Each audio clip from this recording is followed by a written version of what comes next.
হুরিরা দেখলে আফসোস করব, হাই হাই মেয়ে একটা, হুরিরা যারা দেখলে আফসোস করব, কেমন সুন্দর হইব। আচ্ছা, এটা কালা মহিলা এত সুন্দর হইব, নবীর কথা মাইন্না না না মাইন্না? আসুন আগে বাড়ি, এই নবী তো এই ছাদে আইছে। রাইতে কয় খোদা গো, রাইতে দিও তোমার নবীরে, আমি গর্ব করুম আখিরি নবী রাইতে আইছে দুনিয়াতে। দিনে কয় খোদা গো, হ্যার কথা হইনেন না, হ্যাঁ কালা, দিনের বেলা দিয়েন আপনার নবীরে। আল্লাহ ক তোরা ঝগড়া করবে আমার নবী লইয়া, এই নবী আমি বানাইছি না, এই নবী হইল সকল সৃষ্টির জন্য রহমত, কাজী নবী গন্ডগোল লাগায় না। ওখানে এই নবী লিয়া করি আমরা গন্ডগোল করি না, এইটা হেডা লিয়া যত মাসলা আছে সব নবীর উপায়টা ফিট করে। আমি বলবো এখনো তোমার জন্য 24টা ঘন্টায় মদিনায় শুয়া নবী কান্দে, এই নবী কি দুশ্মনী করছে, নবী লিয়া যে এত মাসলা লাগাও। আমরা কোন মাসলা টাসলাই নাই, আমরা নবীর পক্ষে আছি, রাজি আছেন কিনা?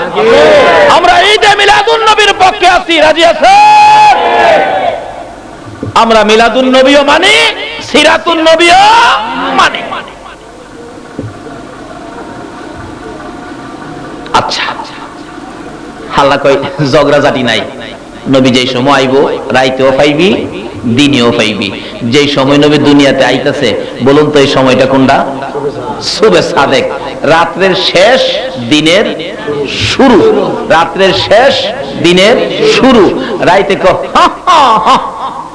পাইছি, দিনে ক আমিও পাইছি, তাহলে দুজন কি পাইছে। রাত্রে দিনে যদি এই নবী পাইয়া খুশি হয়, আপনারা আজকে এই নবী আইতেছে রবিউল আউয়ালে আইছে, এই নবীর আগমনের মাসে বৈশা, আপনারা কি নবী পাইয়া খুশি না? এই খুশিটার নাম হইল ঈদ, খুশিটার আরবি হইল ঈদ, আর এই নবীর আলোচনাটার নাম হইল মিলাদ। দুইটা মিলায় হইল ঈদে মিলাদ সাল্লাল্লাহু আলাইহি ওয়াসাল্লাম।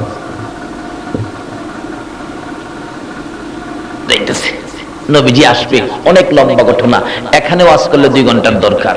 মা আমেনা বলেন রাত্রে যখন গভীর হয় আমি টেনশনে ছিলাম, কই সন্তান কি হবে, আমি তো কোনো আন্দাজ করতে পারি না, টের পাই না। মা আমেনা বলেন আমি একবার ভাবলাম দেখি সন্তান আমার পেটে আছে কিনা, একটু অনুভব করব, দেখি চেষ্টা করে।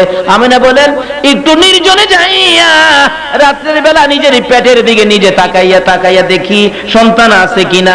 আমেনা বলেন পেটের দিকে তাকাইয়া দেখি পেটের ভিতর থেকে একটা নূরের জ্যোতি বাহির হইতেছে। হায় হায়, তাইলে তো বোঝা যায় আছে। অনেক লম্বা ঘটনা, রাত্র গভীর হয়ে যায়। আব্দুল মুত্তালিব বলেন আমার বৌমা দেখলাম কেমন কেমন যেন, নিশ্চয়ই বৌমার মনে বুঝি কোনো ব্যথা। জিজ্ঞেস করলেন বৌমা কি যেন তোমার মনটা কেমন দেখা যায়? ও শ্বশুর আব্বা শুনেছি কে যেন বলছেন আজকে বলে আমার সন্তান হবে। বাবা গো, আমার যে সন্তান হবে আমার ঘরে কে খেদমতে আসবে? আমি যে অসহায়, স্বামী নাই, আমার কথা কি কেউ শুনবে? আমার নবীর দাদা আব্দুল মুত্তালিব বলেন বৌমা আমেনা তুমি চিন্তা করো না, এখন থেকে এই মুহূর্ত থেকে আমি আব্দুল মুত্তালিবের দাসী উম্মে আইমানকে 24 ঘন্টার জন্য তোমার পাশে নিযুক্ত করলাম। উম্মে আইমান যা যা, এই মা বোনেরা তোমরাই তো আমার নবীর খেদমতে প্রথম গেছো। উম্মে আইমান রে যা যা আমেনার পাশে থাকবি। আবু লাহাবের দাসী সুহাইবাকে ডাকতেছেন, এই আবু লাহাবের দাসী সুহাইবা এদিকে আয়, কি তুই ঘরে যাইস না, আইমান থাকবে আমার আমেনার পাশে, তুই থাকবে ঘরের বাহিরের দিকে, কোনো খবর যদি শুনোস আমার কানে দিবি। নবীর দাদা আব্দুল মুত্তালিব খানে কাবার দরজাটার পাশে বসে 2টা হাত বাড়ায় বাড়ায় ডাকে, খানে কাবার মালিক রে আমার আমেনার খবর জানোস নি? আমার আমেনার সন্তান হবে রে, কি জানি হয়, স্বামী নাই অসহায়, আমেনা কান্দে, তুমি আমার আমেনারে সাহায্য কইরো। নবীর দাদা ডাকতেছে, আমার আল্লাহ জবাব দেন আব্দুল মুত্তালিব রে, ও খানে কাবার মুতাওয়াল্লি রে, তোমার আমেনা তোমার বৌমা আমেনার পেটে আমার বন্ধু রাহমাতাল লিল আলামিন। রাত্র হয়ে যায় একের পরে ঘন্টার পর ঘন্টা। আমেনা বলেন আমি ঘুমাইতে পারি না, ঘুমের ঘরে ঘুমাইলে কে যেন আমারে ডাকে, আমেনা গো ঘুমাইও না, রাহমাতাল লিল আলামিন আইয়ে।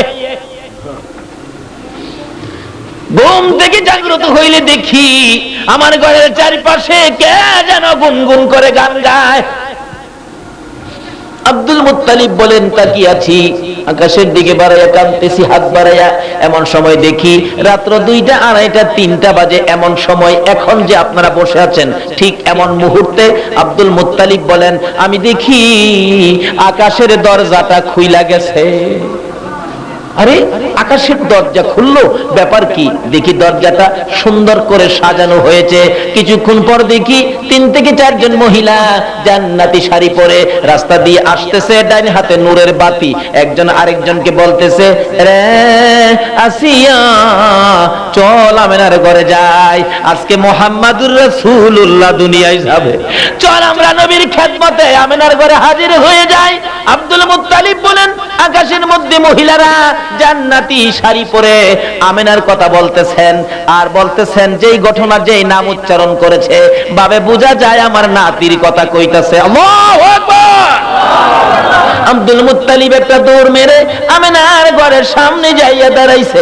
রে উম্মে আইমান, আমার আমেনা বৌমা কেমন আছে গো?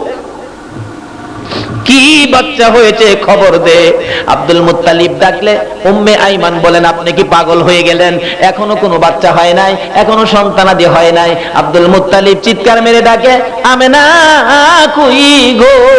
হ্যাঁ উম্মে আইমান, আমার নাতি হয়েছে। মিথ্যা কথা কইছ না, যে নাতির খবর আকাশের মধ্যে পেয়েছি। মহিলারা আমার নাতির খেদমতের জন্য আমেনার ঘরে আসছে। ও ও উম্মে আইমান, জলদি করে কো। উম্মে আইমান বলেন, এখনো হয় নাই। কিভাবে জানেন? আকাশে শুনেছি। একটু পরে আমেনা বলেন, আমি চুপ করে আছি, হঠাৎ দেখি 4 জন মহিলা ঘরের মধ্যে ঢুকছে, ডান হাতে নূরের বাতি। জিজ্ঞেস করলাম, তোমার নাম কি? জবাব দেন, আমেনা, আমারে চিনো না, আমি ফেরাউনের বিবি আসিয়া। কোত্থেকে আসছেন? জান্নাত থেকে আসছি। আজকে তোমার পেটে সন্তান আখিরি নবী, এই নবীর খেদমতের জন্য আল্লাহ আমাদেরকে জান্নাত থেকে পাঠাইছে। ও আচ্ছা, আপনার নাম কি? চিনলেন না আমাকে? আমি হইলাম ঈসা নবীর মা মরিয়ম। রে মা বোনেরা, তোমরা হয়তো আগে আমার নবীর খেদমতে হাজির হয়েছো, আজকে কেমনে তোমরা আমার নবীকে বুইলা গেলা গো? আমার নবীর ভালোবাসার থেকে দূরে সইরা গেলা গো? কেন তোমরা নবীর কথা মানো না? নবীর কথা মতো কেন তোমরা পর্দায় থাকো না? তোমার নাম কি? আমার নাম মরিয়ম, আমি ঈসা নবীর মা। আমার কথা শুনেন নাই আমেনা? শুনছি তো। আপনি জান্নাতে শাড়ি পরে আসছেন? কহ শাড়ি পরে আসছি যে আজকে আখিরি নবী আসবে। ও জনগণ, ও নবীর উম্মতেরা, একটা অফিসার আসলে আর নির্বাচনের মিটিং হইলে মিছিল গেলে ভালো ভালো কাপড় পরা যায়, এখানে বিয়ে খাইতে গেলে নতুন কাপড় পরে। আর স্কুলের মধ্যে যদি আপনার সরকারি কোনো কর্মকর্তা আসে, ছাত্রদেরকে নতুন কাপড় পরায় নেয়। আমার আল্লাহ কয়, না, তোমার ঘরে যারা আসতেছে জান্নাত থেকে নবীর আগমনের উসিলায় আমি তাদেরকে নতুন কাপড় পরাইছি। বলুন তো, আমরা সাধারণত নতুন কাপড় বৎসরে আমরা কোন দিন পরি? জোরে কোন কোন দিন? ঈদের দিন যদি নতুন কাপড় আমরা পরতে পারি, আল্লাহ যদি নবীর আগমনের দিন জান্নাতি মহিলাদেরকে নতুন কাপড় পরাইতে পারে, তাহলে এই দিনটারে কি ঈদের দিন বলা যাবে না? যারা ঈদের দিন হিসাবে মানে না, তারা আমার আল্লাহর কোরআন বুঝে না। কি কর? ঈদের দিন নিজের পোলারে নতুন কাপড় পরাইতারো, আর আল্লাহ যে নবীর আগমনে জান্নাত থেকে নতুন কাপড় পরাইয়া মহিলাদেরকে পাঠাইলো, এইটা দেখো না। এই দিনটাই হলো ঈদে মিলাদুন নবী সাল্লাল্লাহু আলাইহি ওয়াসাল্লাম। পরিচয় দিলেন। কিছুক্ষণ পর আমেনা কয়, আমি চুপ করে আছি, টেরও পাইলাম না। হঠাৎ দেখি একটা নূরের পুতুল, পূর্ণিমার চাঁদ, শুভে সাদেক মুহূর্তে দুনিয়ায় এসে সিজদায় পড়ে উম্মতি উম্মতি বলে রাসূল কাঁদছে। এই নবীর পক্ষে থাকা দরকার আছে কিনা কোন? দুনিয়ায় এসে সিজদায় পড়ে উম্মতের জন্য কাঁদে, এটাই শেষ নয়। আমার নবীর জীবনী খুলুন, মা আয়েশা সিদ্দিকা রাদিয়াল্লাহু তাআলা আনহা বলেন, আমি একদিন নবীজিকে প্রশ্ন করেছিলাম, ইয়া রাসূলুল্লাহ, আপনি জীবনে কত জায়গায় মার খেয়েছেন, কোন দিনের মার আপনার কাছে বেশি কষ্ট লাগছে বলুন। আমার নবী আয়েশার দিকে মুখটা ফিরাইয়া দুইটা চোখের পানি জর্জর করে ছেড়ে ছেড়ে কান্দে, আয়েশা গো, তাইবের মায়ের কথা মনে হইলে আমার সহ্য হয় না। এমন মার তাইবের যুবকেরা মারছে রে আয়েশা, আমার একবার নয়, দুইবার নয়, তিনবার করে বেহুশ করেছে। জ্ঞানটা ফিরলে আমার টাইনা দাঁড় করায় হাঁটতে বলে, আমি হাঁটতে পারি না, তারপরও আমারে পাথর মারে। আমি কতবার অনুরোধ করেছি, রক্ত মাখা শরীর লইয়া, রে তাইবের যুবকেরা আমারে আর মারিস না রে, আমার মা নাই, বাবা নাই। তারপরও আমারে মারতে মারতে তিনবার করে বেহুশ করেছে রে আয়েশা। অবশেষে আমার জ্ঞান ফিরে না। ওই মায়ের কথা মনে হইলে আমি নবী কষ্ট পাই, সহ্য করতে পারি না। আর পরেও আমার নবী আবার একটা চিৎকার মেরছে, রে আয়েশা, তাইবের মায়ের কথাও ভুলা যায় রে, না জানি আমার গুনাহগার উম্মত জাহান্নামে যায়। তাইবের মায়ের চাইতে বেশি কষ্ট লাগে আমার গুনাহগার উম্মত নিয়ে জাহান্নামে যায়। বলুন, এই নবীর পক্ষে থাকা দরকার আছে কিনা? আসি গেলেন নবী দুনিয়ায়, সেজদায় পড়ে কান্দে, 63 বছর জিন্দেগি কাঁদছে, এখনো মদিনায় শুয়ে শুয়ে কান্দে। ডাকতেছে, আয়েশা, আয়েশা গো, আমার দুঃখ মনে করে দিছো। মা আমেনা বলেন, আমার শিশু সন্তান দেখি সেজদায় পড়ে কাঁদতেছে। এমনি সময় কোলে নিতে চাইলাম, কে যেন বাধা দিল। দেখলাম কে সাদা পোশাক পরে সাদা রুমালের মধ্যে করে আমার শিশু সন্তানকে নিয়ে যাইতেছে। আব্দুল মুত্তালিব ডাকে, আমেনা গো, দরজা খুলে দে, আমার নাতির আমি আদর করব। নাতি জীবনে কোনোদিন বাবার কোলে উঠতে পারবি না, আমি দাদা হয়ে আদর করব। কে যেন ঘরের ভিতর থেকে বলতেছেন, আব্দুল মুত্তালিব, একদিন পরে আইসো। কেন? যেই নবী দুনিয়াতে আসছে, রহমতের ফেরেশতারা নবী দেখতে আইছে। চারদিক ফেরেশতাদের ভিড়। একদিন পরে আইসো, না এখন দেখবো। 2 দিন পরে আইসো, না এখন দেখবো। রে আব্দুল মুত্তালিব, 3 দিনের মধ্যে তোমার নাতি দেখার সময় হবে না। কুল মাখলুকাত, কুল কায়নাত আমার আপনার নবীকে দেখতেছে।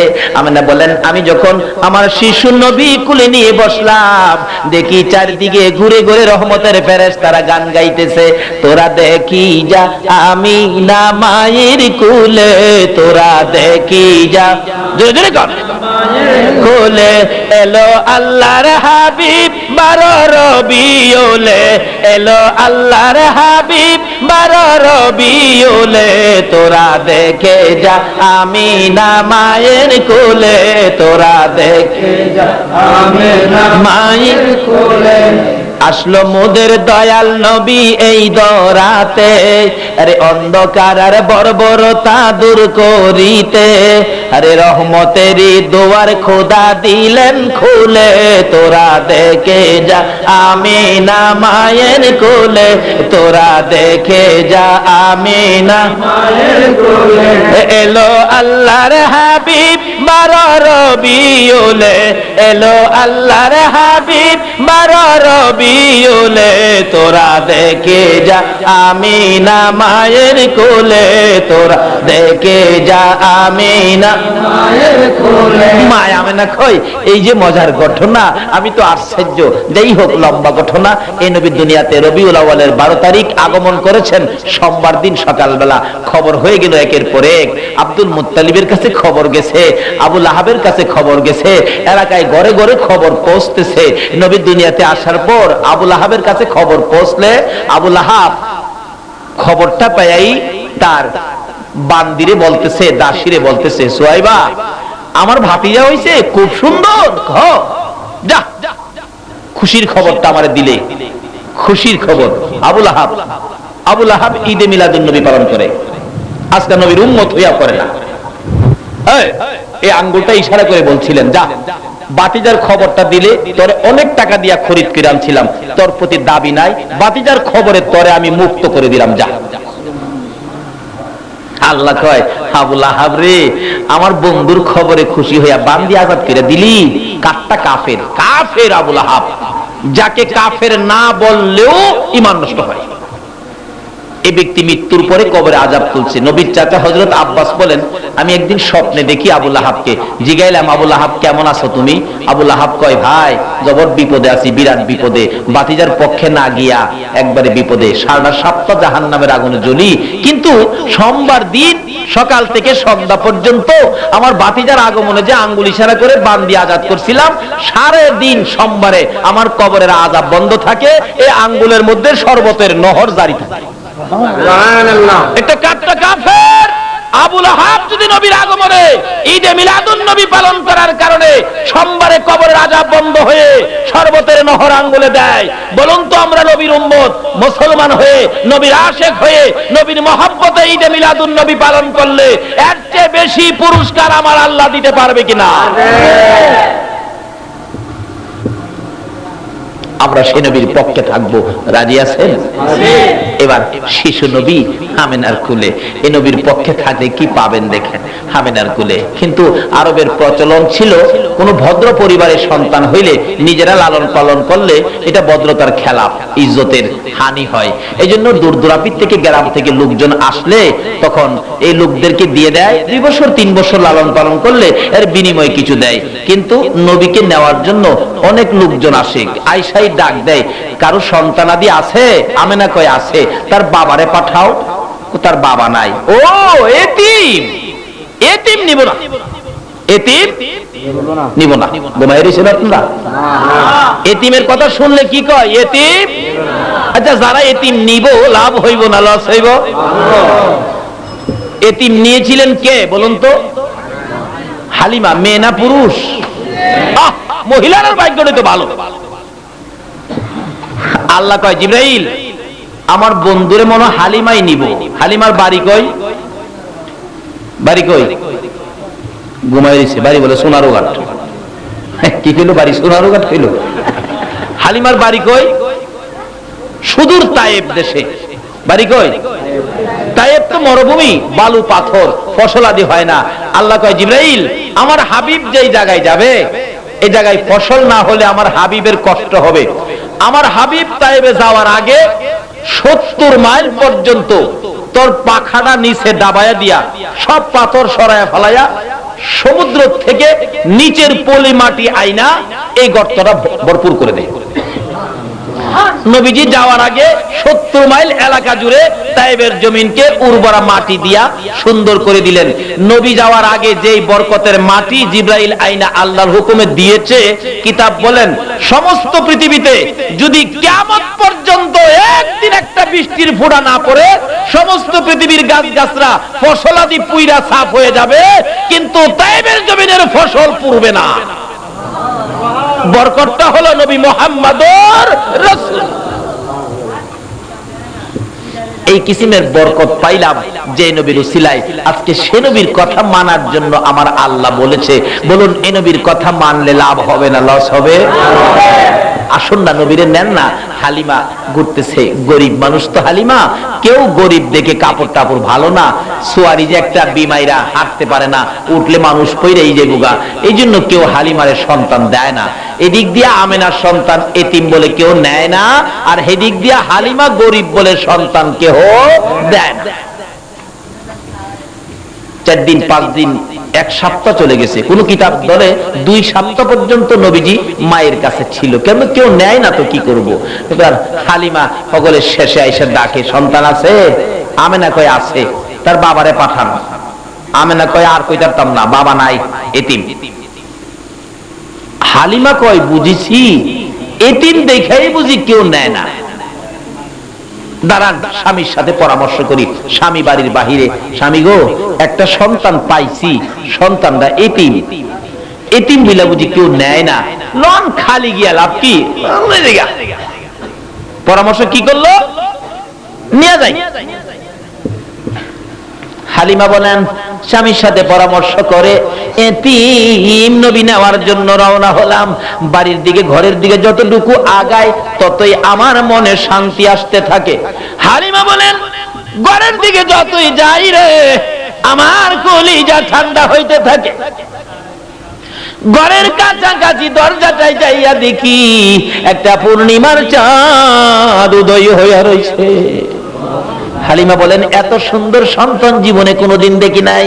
দরজাটাই দাঁড়াইয়া আমার নবীর সুন্দর চেহারার দিকে তাকাইয়া তাকাইয়া আমেনা দাঁড়াইয়া রইছে। হালিমা গুনগুন করে ডাকতেছে, আমেনা গো, তোমার কপাল আর আমার কপাল এক কপাল। তোমার সন্তান কেউ নেয় না, আমিও আমারে কেউ দেয় না। আজকে বুঝি এই সন্তান দুইজনে ভাগাভাগি করে নেব। আমার আল্লাহ বলেন, হালিমা রে, তোর কপাল আর আমেনার কপাল এক কপাল। কেমন কপাল? আমেনা ধন্য হয়েছে এই নবী পেটে লইয়া। হালিমারে তোর জীবন ধন্য হবে এই নবীর দুধ খাওয়াইয়া। আজকে মা বোনেরা তোমাদের কপাল ধন্য হবে গো এই নবীর পক্ষে রাত্র কাটাইয়া। জোরে জোরে কান সুবহান। যারা নবীর পক্ষে রাত্র কাটাইতেছেন আপনাদের জীবনও ধন্য হয়ে যাবে। বলতেছিলাম, এবার হালিমা বলেন, আমেনা গো, কই তোমার সন্তান আমি নিয়ে যাব। দরজাটাই দাঁড়াইয়া দেখে একটা পূর্ণিমার চাঁদ উদয় হইয়া রইছে। হালিমা ঘরের ভিতরে যাইয়া লম্বা ঘটনা টান দিয়ে টান্দা উঠাইয়া নবীজিকে কুলে নিলে। হালিমা বলেন, নবীজিকে কুলে নেওয়ার সঙ্গে সঙ্গে দেখি আমার স্তনের দুধ ছিল না, শুকাইয়া গিয়েছিল। এই নবী কুলে নেওয়ার সাথে সাথে দেখি আমার স্তনের মধ্যে দুধের জোয়ার আইসা গেছে। হায় হায় হায়, কি খুশি! ঘর থেকে বাহির হলে আমি দেখি আকাশের মেঘের টুকরায় আমার মাথার উপর ছায়া দিতেছে। আমার সুয়ারির কাছে যাইয়া দেখি সুয়ারিটা দুর্বল ছিল, শুকনা ছিল। যাইয়া দেখি মোটা তাজা হইয়া গেছে। সুয়ারির উপরে উঠে রওনা হলাম। কিছু দূর যাওয়ার পরে দেখি সামনে কিছু শত্রু দেখা যায়। তীর ধনুক বল্লম লইয়া বৈশা রয়েছে। কেন? হেরা তাওরাত জাবুর ইনজিল কিতাবে পাইছে রবিউল আউয়াল চাঁদে ঈদে মিলাদুন নবী হবে, নবী আগমন করবে, এই পথে তায়েবে যাবে। এই নবী যদি বাইচা থাকে আমাদের মাতবুরি শেষ, কাজী নবীরে শেষ করে এলাম। তারা তীর ধনুক বল্লম লইয়া রাস্তায় দাঁড়ায় রয়েছে। হালিমা দেখে সামনে বিপদ। হালিমা বলেন, আমি তখন কি করব? আমি আমার কুলের শিশু নবীর দিকে চাই, আবার আকাশের দিকে চাই। কি করব? অবশেষে কি করব? নিরুপায় হইয়া শিশু মুহাম্মদের কাছে বিচার দিলাম। বাবা গো, ও শিশু নবী, সামনে বিপদ দেখা যায়, তোমার কাছে বিচার দিলাম। হালিমা কয়, একথা বলার সাথে সাথে দেখি শিশু নবী আমার কুল থেকে আকাশের দিকে চাইছে। চাওয়ার সাথে সাথে দেখি একটা মেঘ জমেছে আকাশে। মেঘের থেকে সাপ বিচ্ছু বৃষ্টি হইয়া এই লোকগুলিকে শেষ করে দিছে। চলে গেলেন তায়েবে। লম্বা ঘটনা যায় না ওদিকে। এই কাণ্ড কারখানা যে নবীকে দিয়ে করাইলেন, এই নবী রবিউল আউয়াল চাঁদে রহমতের ভান্ডার নিয়ে দুনিয়ায় আগমন করেছেন। আল্লাহ বলেন, নবীর আগমনে সবকটি রহমতের দরজা আমি খুলে দিয়েছি। বিপদ কি বিপদ? আব্দুল মুত্তালিব বলেন, আমার খানে কাবার মুতাওয়াল্লির দায়িত্ব তো আমি। এলাকায় বৃষ্টি হতো না, সকলে ধরছে খানে কাবার মুতাওয়াল্লি আপনি বললে বৃষ্টি হবে, বৃষ্টির জন্য আপনি কিছু করেন। আব্দুল মুত্তালিব কয়, রাখো রাখো, আমি না, বৃষ্টির জন্য একটা রাস্তা আছে। কি? একটা দৌড় দিয়ে ডাকতেছে, আমেনা, আমার নাতিরা আমার কুলে দাও তো। নাতি কুলে লইয়া খারিছে। এই তোরা খারা, আল্লাহ, আকাশের মালিক, দেখ আমার কত সুন্দর নাতি, এই নাতির উসিলায় বৃষ্টি দে। এই কথা বলতে দেরি, রহমতের বৃষ্টি হইতে দেরি হলো না। আচ্ছা, এই নবীর কথা মানলে বলুন তো, এই নবীর পক্ষে থাকলে কোনো বিপদ আছে? আল্লাহ বলছে, ওমা ইউতির রাসূলা ফাকাদ আতা আল্লাহ। তোমরা আমার এই নবীর কথাগুলি মানো, আর কারো কথা নয়, আর কারো কথা নয়। এই নবীর কথা মানো। মানলে কি হবে? কবি বলেন, নবীর কথা মানবে যারা হবে জান্নাতি। কোন? নবীর কথা মানবে যারা হবে জান্নাতি। না মানিয়া আবু জাহেল হইল দুজুকি। না মানিয়া আবু জাহেল। এই নবীর কথা মানলে জান্নাতি, না মানলে আবু বকর, না মানলে আবু জাহেল। আপনারা কি আবু বকর হবেন না আবু জাহেল হবেন? নবীর কথা মাইন্না না মাইন্না? এই যে নবী বলছে, আসসালাতু মিরাজুল মুমিনিন। নবীর কথা, এই নবীর কথা মানার জন্য আল্লাহ বলছে। তাহলে বলছে, নামাজ দিয়ে মাওলার সাথে একটা যোগাযোগ কি না কেটে দিতেন? যোগাযোগ করো মাওলার সাথে, নামাজ দিয়া যোগাযোগ করো। নবীর কথা। তাহলে নামাজ পড়তে হবে কি না? নাকি নবীর আশেক হইলে নামাজ লাগে না? নাকি সুন্নি জামাত করলে নামাজ লাগে না? অনেকে টিটকারি করে, হেরা খালি সুন্নি সুন্নি করে, নামাজ পড়ে না। কাজী সুন্নতের উপরে এই কলঙ্ক যাতে না দিতে পারে, আমরা যারা সুন্নি নামাজ আমরা পড়বো। রাজি আছেন না? আল্লাহ কবুল করো, সকলে বলুন আমিন।